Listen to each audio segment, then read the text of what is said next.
Après avoir présenté les mémoires de travail dans les deux vidéos précédentes, terminons cette partie en abordant les mémoires de stockage.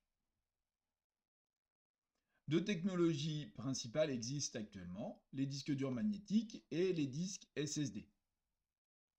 Les disques SSD sont une mémoire flash à transistor avec grille isolée. On voit ici l'isolant entre la grille flottante et la grille de contrôle qui va permettre de faire des écritures sur cette grille flottante. L'information est stockée de manière durable, c'est une mémoire non volatile. La lecture se fait comme pour une mémoire classique, mais l'écriture demande sur la grille de contrôle une tension importante, ce qui fait que le nombre d'écritures est limité. Les disques annoncent aujourd'hui 500 000 cycles d'écriture possibles. En plus des transistors, le disque contient un contrôleur pour veiller à ce que les écritures utilisent tout le disque et non une petite zone qui faiblirait alors rapidement. Si une zone meurt, le disque possède un espace surnuméraire de mémoire à la fabrication qu'il peut allouer pour compenser les zones mortes. Pour gagner en vitesse, en écriture surtout, on ajoute une mémoire cache en tête de disque. Le disque SSD, qui n'a rien d'un disque, se comporte de la même manière qu'un disque dur magnétique avec un formatage et des écritures lecture par secteur. Un disque magnétique, quant à lui, dispose de plusieurs plateaux en aluminium, verre ou céramique recouverts d'une fine couche d'un substrat magnétisable sur laquelle les données sont enregistrées. La tête de lecture-écriture survole la surface du disque. En écriture, le courant envoyé dans la tête modifie le champ magnétique local, et en lecture, ce champ local induit une tension aux bornes de la tête. Un bloc d'information est localisé par un numéro de tête qui détermine le choix d'une surface, chaque plateau ayant une surface supérieure et une surface inférieure.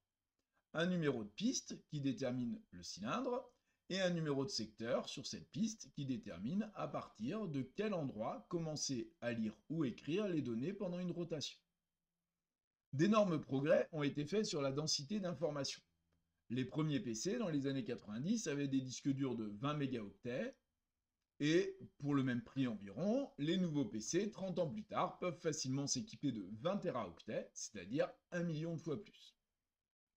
Le disque dur n'est pas à accès aléatoire, donc le temps de latence est très long à l'échelle du cycle instruction. Il faut attendre le disque et déplacer mécaniquement la tête.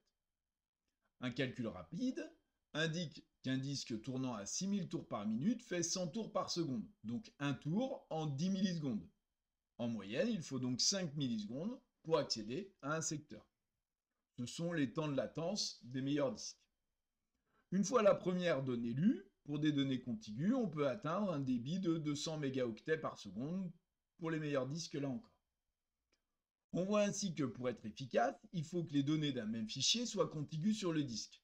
La dispersion des éléments d'un même fichier sur différents secteurs s'appelle la fragmentation, et elle est très nuisible au débit. Avec un temps de latence de 5 millisecondes, on passerait pour des données contiguës à des données complètement fragmentées de 200 mégaoctets par seconde à 200 octets par seconde. Pour limiter la fragmentation, les données sont inscrites par bloc sur le disque. Ces blocs ne peuvent être scindés. Il faut donc trouver un compromis entre des blocs trop gros qui limitent la fragmentation mais occupent mal l'espace et des blocs plus petits qui occupent mieux l'espace mais autorisent plus de fragmentation.